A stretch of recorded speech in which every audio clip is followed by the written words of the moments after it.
고린도전서 8장을 읽겠습니다. 8장 1절부터 13절까지입니다.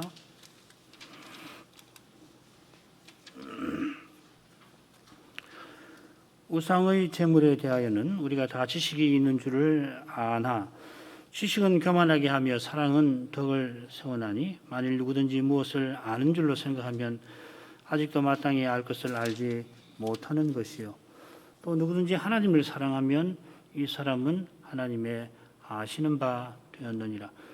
그러므로 우상의 제물 먹는 일에 대하여는 우리가 우상은 세상에 아무것도 아니며 또한 하나님은 한 분밖에 없는 줄을 아노라. 비록 하늘에나 땅에나 신이라 칭하는 자가 있어 많은 신과 많은 주가 있으나 그러나 우리에게는 한 하나님 곧 아버지가 계시니 만물이 그에게서 났고 우리도 그를 위하며 또한 한 주 예수 그리스도께서 계시니 만물이 그로 말미암고 우리도 그로 말미암았느니라. 그러나 이 지식은 사람마다 가지지 못하여 어떤 이들은 지금까지 우상에 대한 습관이 있어 우상의 제물로 알고 먹는 거로 그들의 양심이 약하여지고 더러워지느니라. 식물은 우리를 하나님 앞에 세우지 못하나니 우리가 먹지 아니하여도 부족함이 없고 먹어도 풍성함이 없으리라. 그런즉 너희 자유함이 약한 자들에게 거치는 것이 되지 않도록 조심하라. 지식 있는 내가 우상의 집에 앉아 먹는 것을 누구든지 보면 그 약한 자들의 양심이 담력을 얻어 어찌 우상의 제물을 먹게 되지 않겠느냐. 그러면 내 지식으로 그 약한 자가 멸망하나니 그는 그리스도께서 위하여 죽으신 형제라. 이같이 너희가 형제에게 죄를 지어 그 약한 양심을 상하게 하는 것이 곧 그리스도에게 죄를 짓는 것이니라. 그러므로 만일 식물이 내 형제로 실족해 하면 나는 영원히 고기를 먹지 아니하여 내 형제를 실족지 않게 하리라. 거기까지. 우리가 고린도전서 5장 6장에서 그리스도의 몸을 허는 죄들을 살폈죠. 비슷한 주제가 오늘 낭독한 말씀에 그리고 8장부터 10장에 나옵니다. 이 주제가 특별히 우상의 제물과 관련되어 있습니다. 고린도 교회 대표단 그 서신에 우상의 제물에 대하여는 8장 1절 그리고 우상의 제물 먹는 일에 대하여는 하고서 그것과 관련되어 발생한 문제들이 그 서신에 담겨 있었던 것 같습니다. 자, 이런 문제들을 사도가 고린도전서 8장에서 10장까지 정확하게는 11장 1절까지 다루고 있습니다. 늘 그렇듯이 사도가 이런 문제들을 다루는 방식이 간단치를 않습니다. 문제들이 바로 죄에서 생기는 것이라 늘 그런 것입니다. 게다가 사도가 지금 다루는 문제들이 우리에게는 복잡합니다. 그분들은 뭐 현실이니까 이게 무슨 말이구나 금방 알겠지만 우리는 수천 년 후에 살고 있어서 이게 무슨 말이지 조금 복잡하게 읽힙니다. 먼저 우상의 제물에 관련해서 무슨 문제가 있었는지 복잡하지만 결론적인 이야기만 간단히 먼저 말씀을 드려야 할 것 같습니다. 사도가 우상의 제물에 대하여 하고 문제를 소개한 다음에 이어서 우상의 제물 먹는 일에 대하여 구체적으로 문제를 밝히고 있습니다. 이것과 짝을 이루는 것이 고린도전서 10장인데요. 거기 가면은 우상의 제물과 관련해서 두 가지 문제가 나옵니다. 첫째는 귀신의 상에 참여하는 일, 귀신과 교제하는 일입니다. 거기 우상 제물이라는 말이 거기 19절에 나올 겁니다. 비슷한 표현이 8장에도 나오는데 우상의 집에 앉아 먹는 것입니다. 그러니까 이 우상 섬기는 제사에 참여하기도 하고 그리고 그 제사 끝나고 보통 교제에 식사하는데 거기 앉아가지고 먹는 걸 가리킵니다. 이 둘째는 그저 시장에서 파는 고기를 사다 먹는 겁니다. 제사를 드리고 그게 시장으로 나오는데 그 시장에서 사다가 먹는 문제가 10장의 끝에 25절에 나옵니다. 이 둘째 문제도 고린도전서 8장에 언급되어 있는 것 같아요. 특별히 사도가 자기 모범을 드는 13절, 8장 13절이 그런 내용 같습니다. 나는 영원히 고기를 먹지 아니하리라. 여기 우상이 제물이란 말을 쓰지 않습니다. 그냥 고기라고 씁니다. 자, 그런데 이 고린도전서 8장과 10장은 서로 이 짝을 이루는 주제가 나오는데, 그런 점에서 9장을 읽으면은 물론 이질적인 주제가 나오는 것 같아요. 9장 보면은 사도로서 본의와 사도의 자유에 관하여서 이 바울 선생이 길게 다루고 있습니다. 길게 다루는 이유는 이 우상의 고기 먹는 일과 관련해서 이 고린도 교회가 사도의 본의를 무시하는 것과 붙어 있습니다. 그러니까 제단 모시는 일을, 이 구약 시대에 제사 드리는 제사상이 이 제단과 함께 나누는 거, 거기 보면 뭐 속죄제 같은 거 보면 그 제사장들이 먹게 하셨는데, 그 일을 언급하면서 사도가 자신의 당연한 권리조차도 이 고린도 교회를 섬긴 일에 썼다는 것을 상기시키면서 사도의 교훈을 받도록 권면합니다. 그래서 이 5번째 대목을 크게 셋으로 나눌 수 있을 것 같아요. 8장, 9장 그리고 10장. 그 8장과 10장에서는 같은 주제, 우상의 제물 먹는 일에 관한 사도의 권면이고, 특별히 이제 이 10장에서는 결론적인 내용이 특별히 나올 겁니다. 우리가 성찬하는 일의 의미를 결부시켜서 교훈을 하게 됩니다. 그리고 중간에는 사도의 권위와 자유에 관한 교훈이 되겠습니다. 그러면 8장으로 가죠. 말씀드린 대로 우상의 제물에 대하여는 하고 새로운 주제를 시작하다가 4절에서는 이 우상의 제물 먹는 일에 대하여 구체적인 주제로 옮겨가고 있습니다. 1절부터 4절까지 1절 4절이죠. 그래서 1절부터 3절까지가 한 단락이 될 것 같아요. 새로운 주제를 시작하면서 사도가 지식과 사랑을 대조를 하고 있습니다. 1절부터 3절.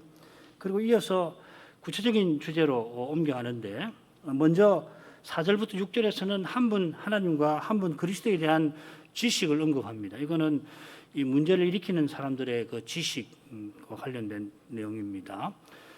그리고 이 지식 때문에 고린도 교회에 생긴 문제를 7절부터 12절까지. 그래서 이 두 번째 부분은 4절부터 12절까지가 두 번째 부분이 되겠고, 13절에서는 사도가 이 문제에 대한 자신의 태도를 해답으로 교훈하고 있습니다. 이 8장을 셋으로 나누겠습니다. 이 줄거리에 따르면은 자기 지식을 자랑하며 우상의 재물을 먹어서 약한 형제들로 죄짓게 하지 말고 형제로 죄짓지 아니하게 하려고 영원히 고기를 먹지 않으려는 그러한 태도를 취하라, 사도가 권하는 겁니다. 자, 이것이 3절에 나오는 하나님을 사랑하는 태도일 것입니다. 자, 이런 줄거리 위에서 첫째 부분으로 가지요. 1절부터 3절 읽겠습니다.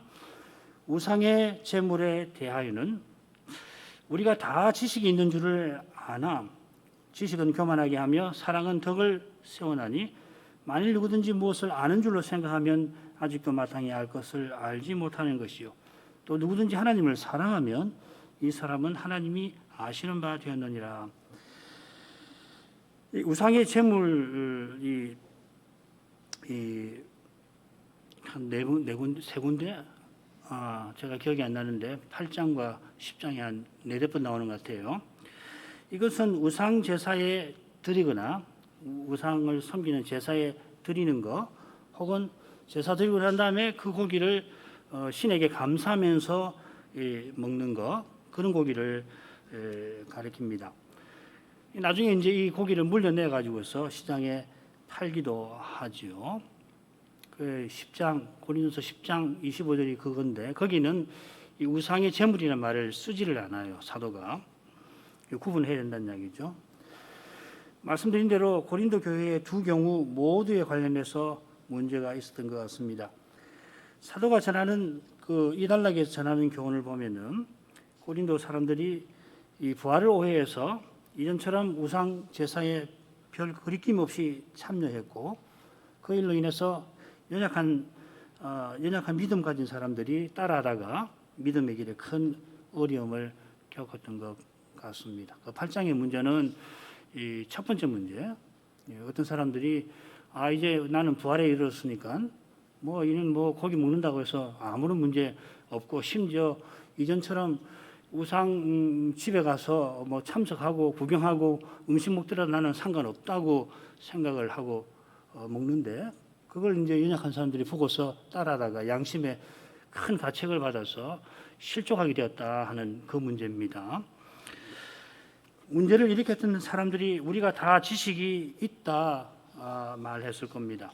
그러니까 이 1절에 우리가 다 지식이 있는 줄 안다 하는 말이 이 문제를 일으킨 사람들의 주장입니다.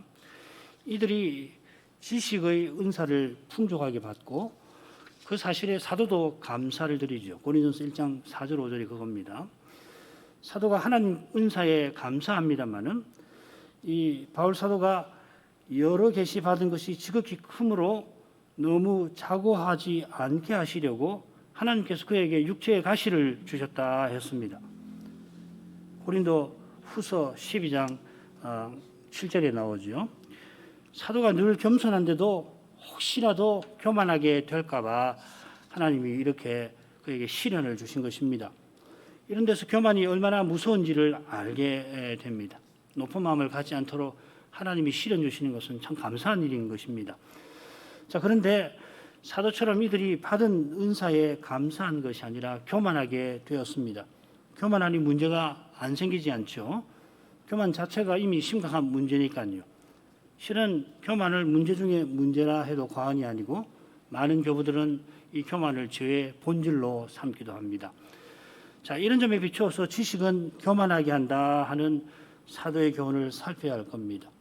은사로 받은 지식에 감사하지 아니하니까 그 지식이 교만하게 만듭니다. 은혜로 받은 것인데 스스로 얻은 것처럼 자랑하니까 그 지식으로 자기를 높이는 것입니다. 과시하는 것이죠. 나는 이제 이전과 다르다 하는 겁니다. 짝을 이루는 셋째 대목에서도 그들이 오히려 교만하여져서 심각한 죄를 번증하지 아니하는 모습이 나왔죠. 5장에 봤습니다. 어떤 사람은 건강이나 재물이 많아 교만하기도 하고, 또 어떤 사람은 가문이 좋아 교만하기도 하는데, 고린도 사람들은 성신의 은사로 교만합니다. 다른 교만들도 하나님이 다 미워하시는 것이지만은 이런 교만, 하나님이 주신 이 거룩한 선물로 주신 것으로 교만한 것은 훨씬 심각합니다.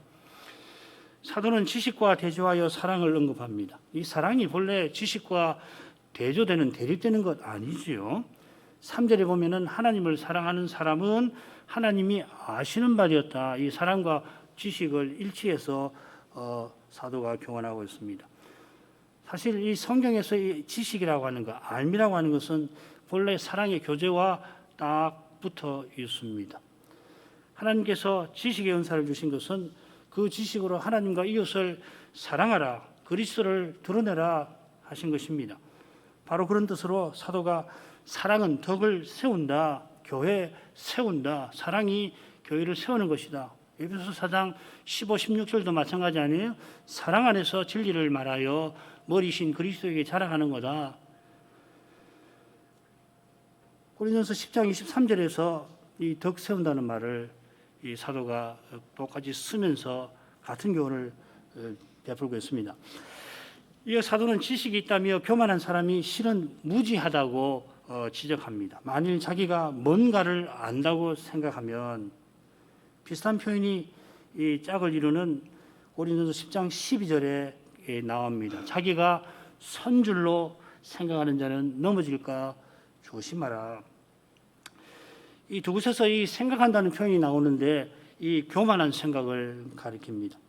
자기가 남과 달리 뭔가를 안다. 그래서 스스로 대단하다. 대단한 것을 아는 나는 대단한 사람이다. 남과 다른 사람이다 생각하는 겁니다. 그리스도를 참으로 아는 사람은 이렇게 자기를 높이지를 못합니다. 성신을 더욱 의지하게 됩니다. 성신께서만 그리스도를 깨닫게 하시는 것을 너무도 잘 알아서 그렇습니다. 스스로는 실로 무지하고 미련한 것을 너무도 잘 압니다. 참된 지식은 겸손하게 합니다. 겸손한 지식이 사랑에 이룹니다. 그처럼 3절에서 사도가 참된 지식은 하나님을 사랑하는 것임을 밝힙니다. 하나님 말씀을 참으로 안다면은 그 사람은 하나님을 사랑할 것입니다.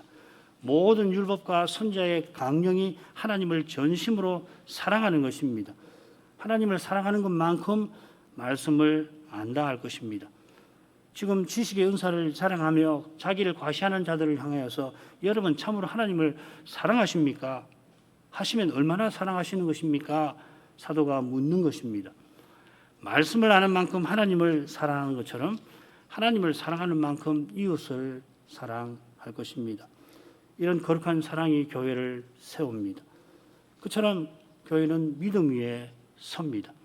믿음은 하나님과 그리스도를 사랑하는 것입니다. 이걸 놓치면은 사달이 나는 것이죠.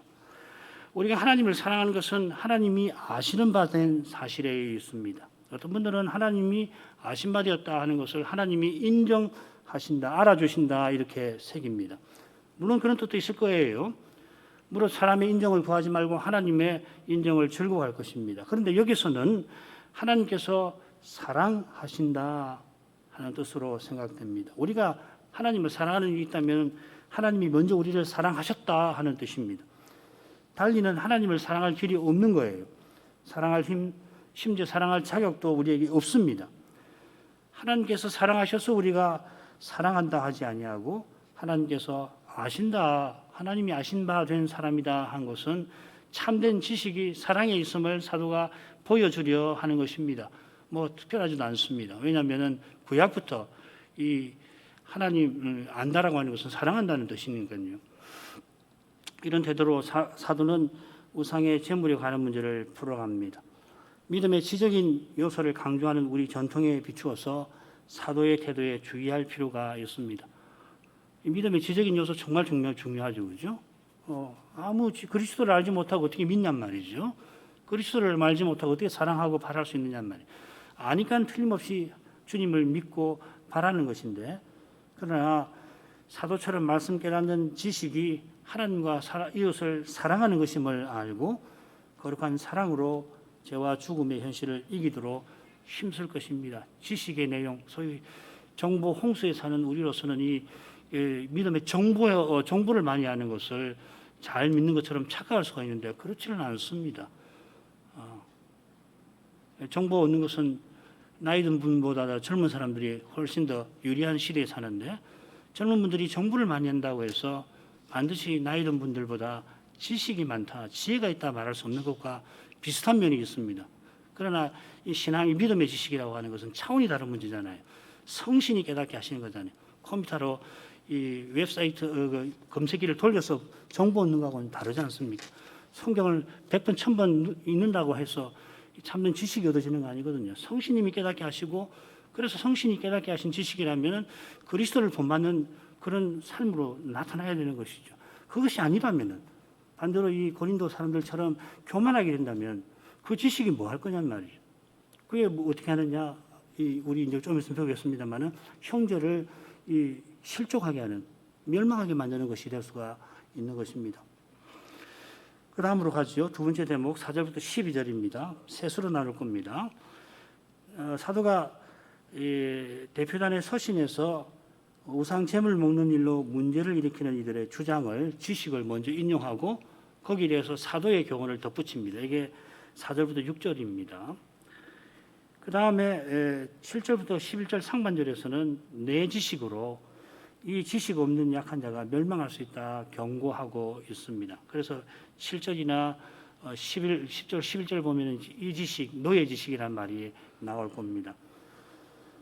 이들이 반드시 알아야 할 지식이 있습니다. 그것이 이제 11절 하반절부터 12절까지입니다. 그게 뭐냐 하면은 형제는 그리스도께서 위하여 목숨 버리신 그런 고귀한 존재다 하는 것입니다. 자, 이런 줄거리 위에서 4절부터 6절을 먼저 읽겠습니다. 그러므로 우상의 제물 먹는 일에 대하여는 우리가 우상은 세상에 에스라고 읽어도 됩니다. 세상에서 아무것도 아니며 또한 하나님은 한 분밖에 없는 줄 아노라. 비록 하늘에나 땅에나 신이라 칭하는 자가 있어 많은 신과 많은 주가 있으나 그러나 우리에게는 한 하나님 곧 아버지가 계시니 만물이 그에게서 났고 우리도 그를 위하며 또한 한 주 예수 그리스도께서 계시니 만물이 그로 말미암고 우리도 그로 말미암았느니라. 이제 이 우상의 제물 먹는 문제에 대해서 구체적으로 문제를 사도가 다룹니다. 자, 이 문제가 어떤 건가 다음 부분에서 7절 이하에서 살피고 본문의 순서대로 그들의 주장부터 한번 보십시다. 이들은 우상은 세상에서 아무것도 아니라고 주장합니다. 그러면서 우리가 아노라, 우리가 아는데 이 우상은 세상에서 아무것도 아니고 오직 하나님 한 분만 계신다. 그걸 우리가 안다고 그랬습니다. 1절에서 그랬죠. 우리가 다 지식이 있는 줄을 안다. 이렇게. 이 우리가 안다는 이 표현이 실은 이 묘한 긴장을 불러일으킵니다. 왜 그러냐면 이 표현은 흔히 사도적 확신을 표시하는 그 전문적인 용어라고도 할 수 있습니다. 고린도후서 5장 1절, 16절, 특별히 요한일서에 보면은 우리가 안다 하고서 이 사도적 확신을 특별히 요한일서 5장 18절 이후부터는 뭐 거듭해서 이야기를 하잖아요. 이 사도적 확신은 사도 개인의 신념이 아니라 사도로서 받은 계시라 하는 겁니다. 이 교회가 반드시 알아야 할 내용이죠. 이들이 사도의 권위를 흉내내며 이렇게 주장한 것인가? 사도가 우리가 아노니 하면서 가르친 것을 들었으니까 자기들도 흉내내서 우리가 아노니 했는지 단정하기는 좀 어렵습니다만은 말씀드린 대로 이 고린도전서 9장에서 이 사도적 권위를 바울이 강조하는 걸 보면은 이들이 이런 표현을 사용한 것을 그냥 지나칠 수는 없다고 저는 생각을 합니다. 그들은 우상은 세상에서 아무것도 아니며 또한 하나님은 한 분밖에 없다고 주장합니다. 구약부터 우상은 헛것입니다. 아무것도 아닌 것입니다. 우상이 입과 귀가 있어도 말도 듣지도 못하는 것 같은 그런 상태를 가리키는 겁니다. 이 헛것이라는 말, 이 토후라는 말을 썼는데요.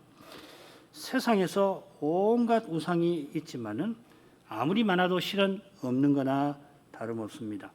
아마 이들은 이 성경적 교훈을 배운 다음에 자기네가 이제 섬기게 되었으니 하나님을 섬기게 되었으니 우상 제사에 참여해도 아무것도 아니다. 우상은 이제 내게 아무것도 아니다 주장한 것 같습니다. 이어서 사도가 그들의 주장에 성경적 교훈을 덧붙입니다. 사도는 우상 대신에 신이라고 칭하는 자라는 표현을 씁니다. 우상이라는 말 쓰지 않고 세상에서 신이나 주라고 칭하는 자라 표현을 바꿉니다. 세상 사람들이 자기 신들을 부른다 하는 것을 지적하는 겁니다. 간단히 세상에서 우상은 아무것도 아니라 하기에는 실은 세상 사람들의 삶에 종교가 미치는 영향은 실로 큽니다. 신자도 오직 믿음으로만 우상 숭배에서 벗어날 정도니 세상 사람은 여기서 절대 벗어나지를 못합니다. 실로 많은 신과 주가 있습니다. 지금 로마에서는 한갓 사람에 불과한 황제를 신과 주라고 부릅니다. 부르지 않으면 안 됩니다. 황제를 신으로 높이지 않는, 적어도 용인하지 않는 종교는 이 로마 제국에서 살아남지 못할 정도가 되었습니다. 온갖 신비 종교가 그리스 로마 문명에 있었고, 이 신비 종교에서 자기 신을 뭐라고 부르냐면 주라고 부릅니다.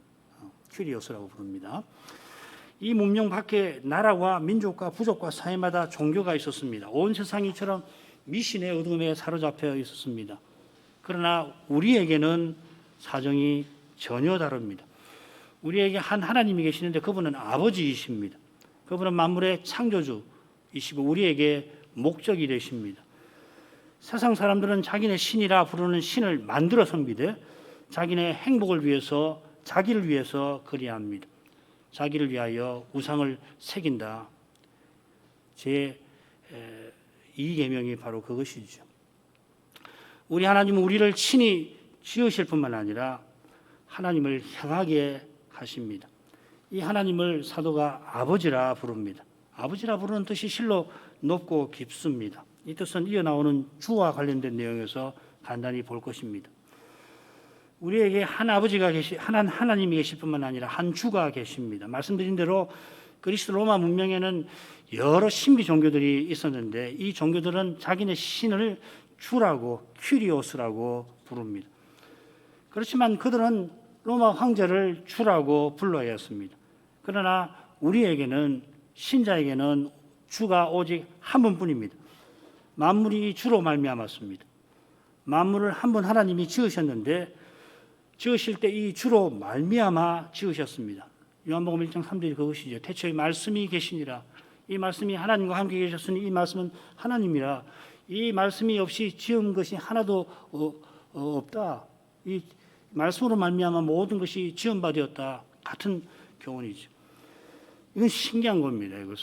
이것은 기독교 창조론에서 대단히 중요한 것입니다.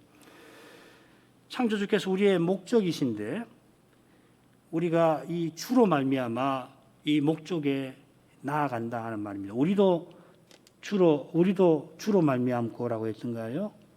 만물이 그로 말미암고 우리도 그로 말미암느니라. 만물이 말미암다 우리도 그로 말미암았다. 같이 쓰이지만은 우리가 주로 말미암았다는 말은 우리가 주로 말미암아 하나님께 나아간다 하는 말입니다. 그렇게 새기시는 게 좋습니다. 이것이 태초에 하나님의 형상대로 하나님의 형상을 따라 사람을 지으신 뜻이기도 합니다. 하나님의 그 형상이신 이 주께서 세상에 오셔서 하나님께 나아가는 새롭고 산 길이 되어주셨다 하는 표현입니다. 이 주께서 자기 아버지를 우리 아버지라 알려주셨고 나로 말미암지 않고서는 아버지께 올 자가 없느니라 하셨습니다. 바로 이 말씀을 하신 다음에 예수께서 십자가를 지셨고 사흘 만에 부활하셨는데 부활하신 그날 내가 내 아버지 곧 너희 아버지께 올라간다. 그렇게 막달라 마리아에게 알리시고 제자들에게 전하라 하셨습니다. 우리가 지금 이 그리스도와 함께 후사가 상속자가 되었습니다. 장차 우리가 아버지의 나라를 상속받을 것입니다. 이런 교훈을 사도가 우리에게 전해 주었습니다. 우리가 확신하느니 아노니 하면서 사도가 전해준 이 교훈에 비추어 지금 문제를 일으키는 사람들의 주장은 틀리진 않았지만 매우 초라하다는 것을 알 수가 있습니다. 사도의 교훈과 영 다르지 않습니다만은 얼른 읽으면 같은 것입니다만은 사도의 교훈에 비해 참으로 빈약합니다. 들은 것이지만 사도에게 들었지만은 하나님 말씀 계속 깨닫지 않으면은 이 빈약해지는 거예요. 내용이. 그러고서 어떻게 되느냐? 실력이 없어지는 거란 말이죠. 말씀은 날마다 깨달아야 되는 것이거든요. 오늘 깨닫고 내일 또 깨닫고 그래서 깊어져 가야 되는데 그러지 않으면 지식만 남는 겁니다. 그러고서 어떤 일을 하느냐? 이 방종하는 거거든요. 그 다음으로 가겠습니다. 7절부터 11절 상반절까지 읽습니다. 그러나 이 지식은 사람마다 가지지 못하여 어떤 이들은 지금까지 우상에 대한 습관이 있어 우상의 제물로 알고 먹는 거로 그들의 양심이 약하여지고 더러워지느니라. 식물은 우리를 하나님 앞에 세우지 못하나니 우리가 먹지 아니하여도 부족함이 없고 먹어도 풍성함이 없으리라.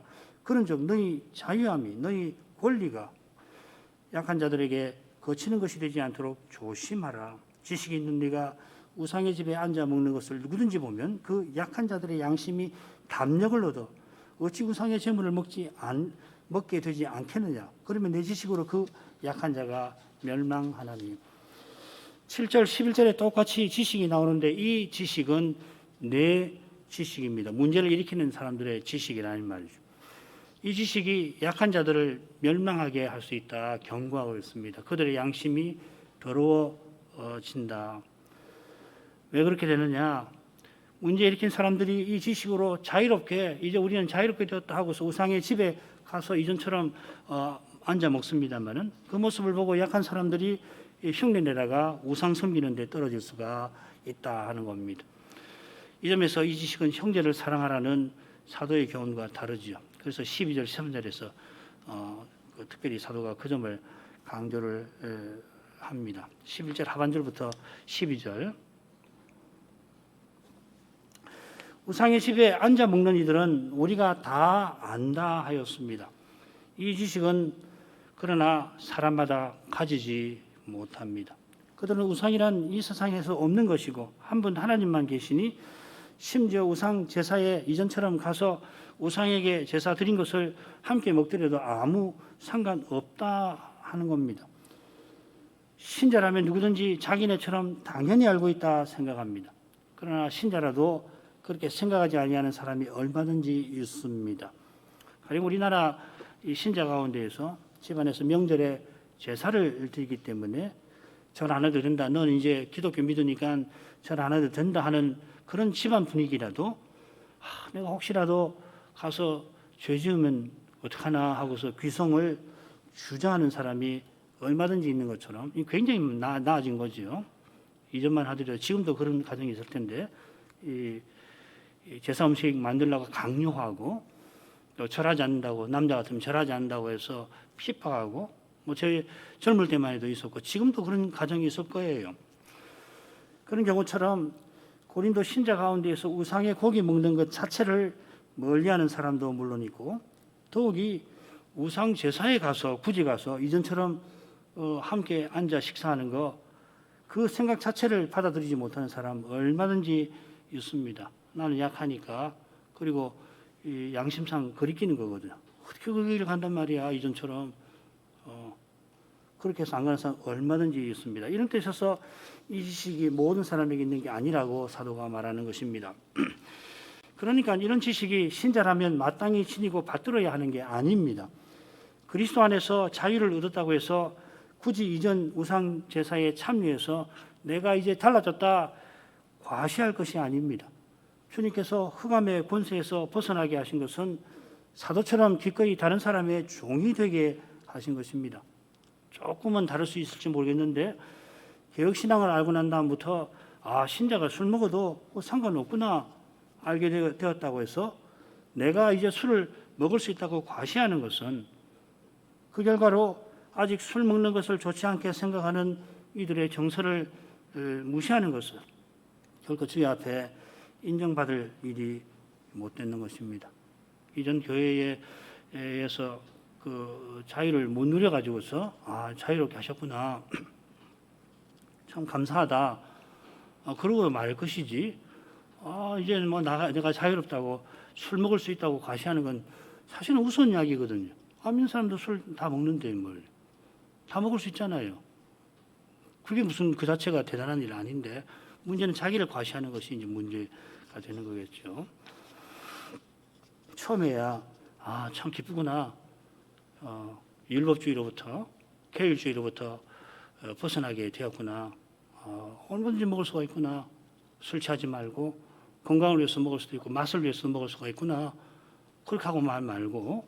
그러나 생각해 보면은 한국 교회 안에는 아직 술 먹는 문제에 대해서 소극적이고 많은 교인들이 어려서부터 술이나 담배 먹는 것은 신자가 해서는 안 되는 일이라 하는 것을 알고서 주저하고 있는데 그 앞에서 과시하고 신앙의 자유를 누려라 그렇게 할 것이 아니거든요. 신앙의 자유는 그렇게 누리는 거 아니거든요. 그리스도의 십자가 부활을 깨닫고서 그 죄와 죽음의 권세에서 벗어나야 참으로 자유로운 것이고, 그런 사람은 사도와 같이 어떻게 되는가? 기꺼이 남의 종이 되는 것이거든요. 자기 생명을 형제와 이웃을 위해서 쏟는 것이거든요.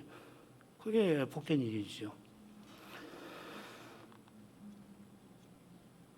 주님 안에서 얻은 자유는 죄와 죽음의 권세에서 벗어나서 의와 사랑의 나라를 드러내는 데 있습니다.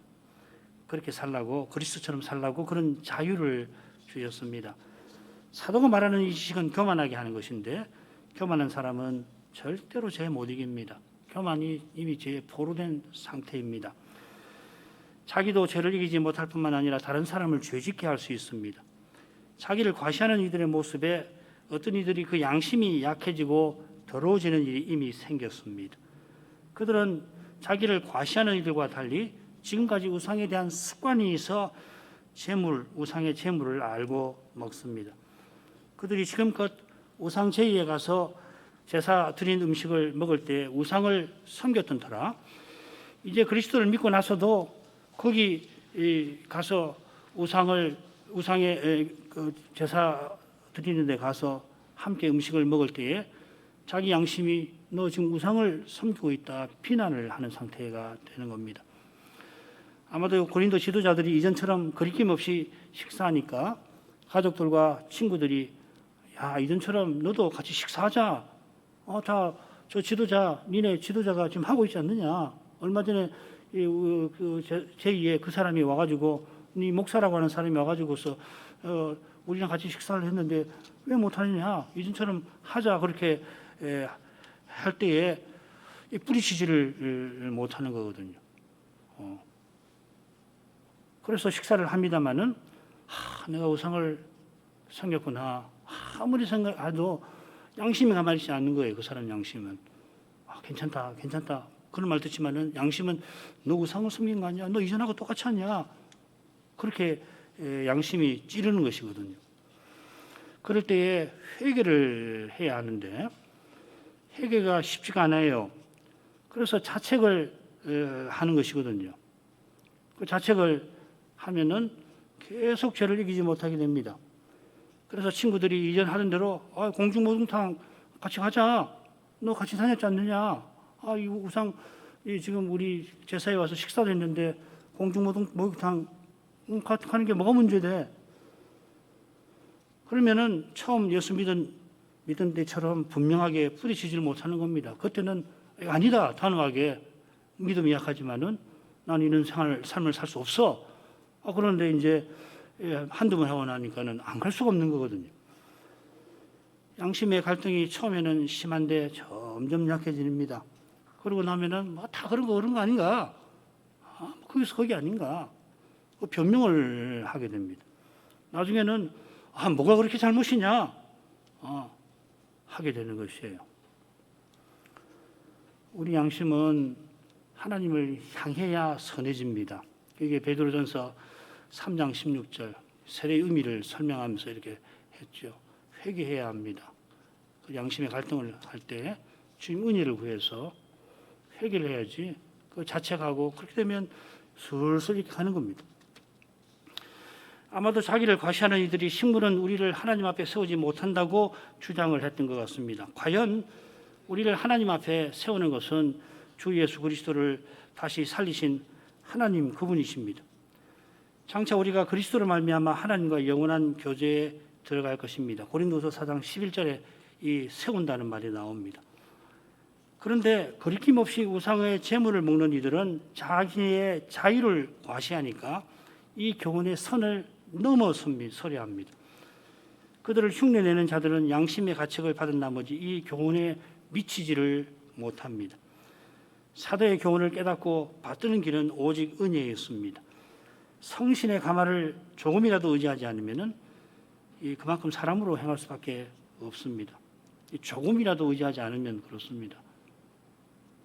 이게 사실 말장난같이 되는 건데 자기를 부인하지 않으면은 말씀 못 깨닫는 겁니다. 자기 부인이 안 되면 아무것도 안 돼요. 자기가 살아있으면 성신 의지한다 말뿐이지요. 같은 말이에요. 회개는 처음 믿을 때만 아니라 이후로도 주님 두 눈으로 뵙는 날까지 이 회개는 우리를 떠날 수가 없습니다.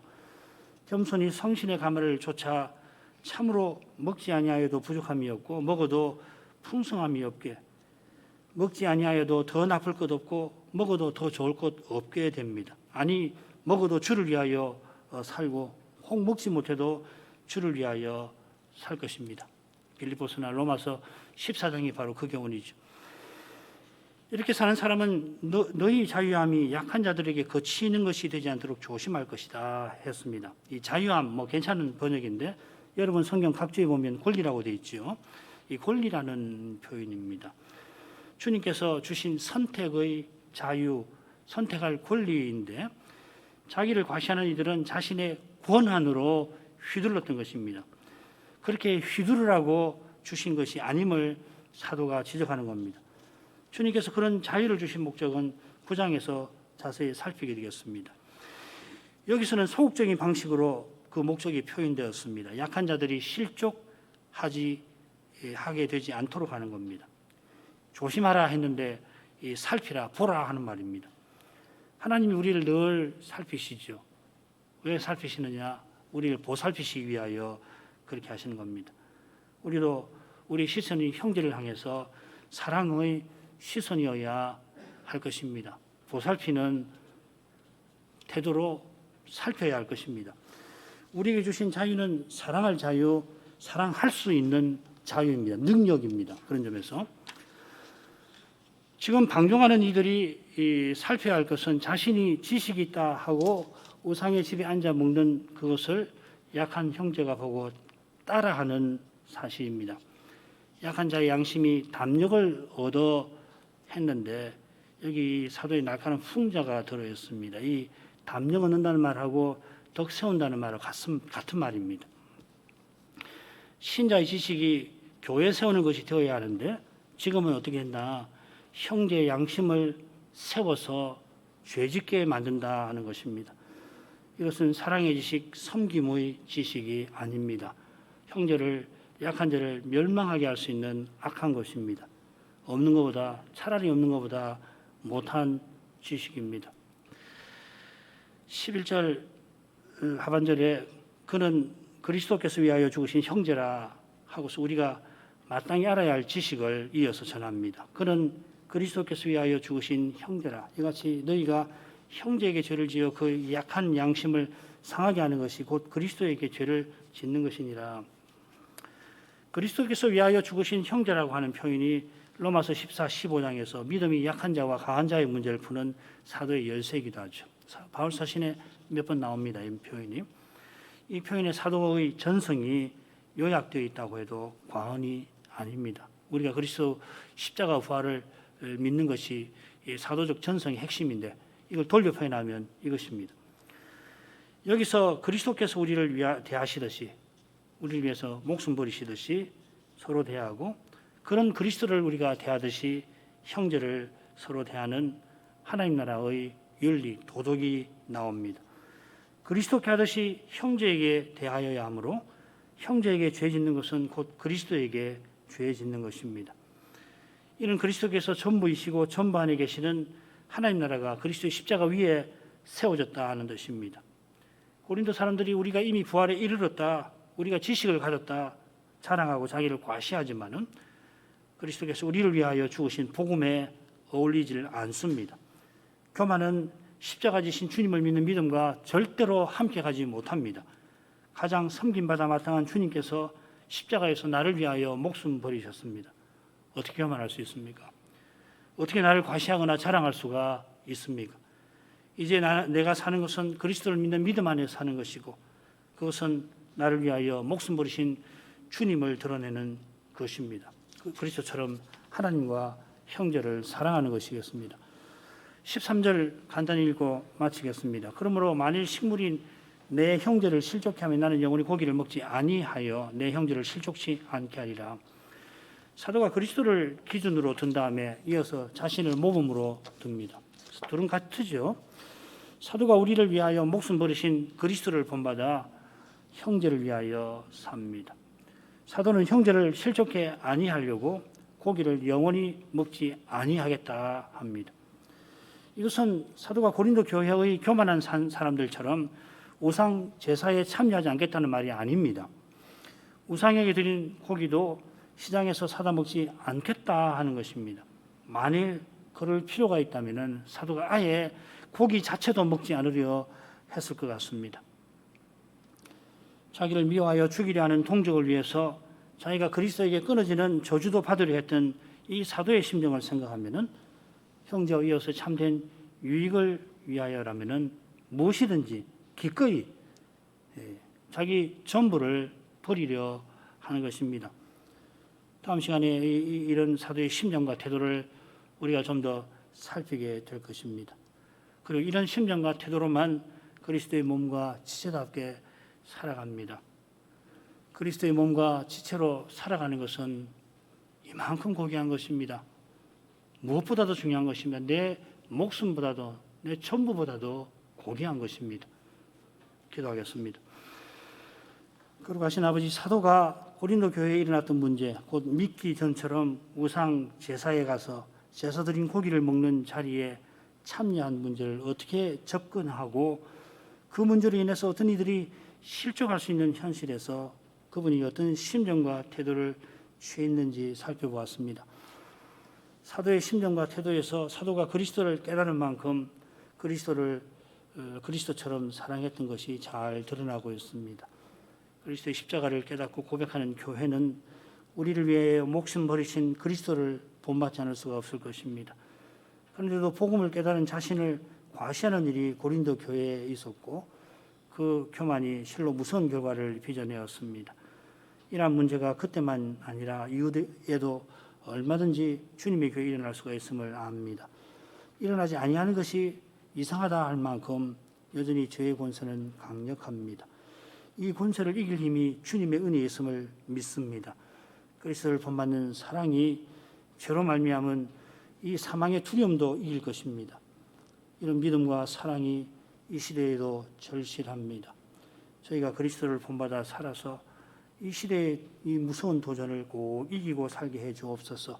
예수님 이름으로 기도합니다. 아멘.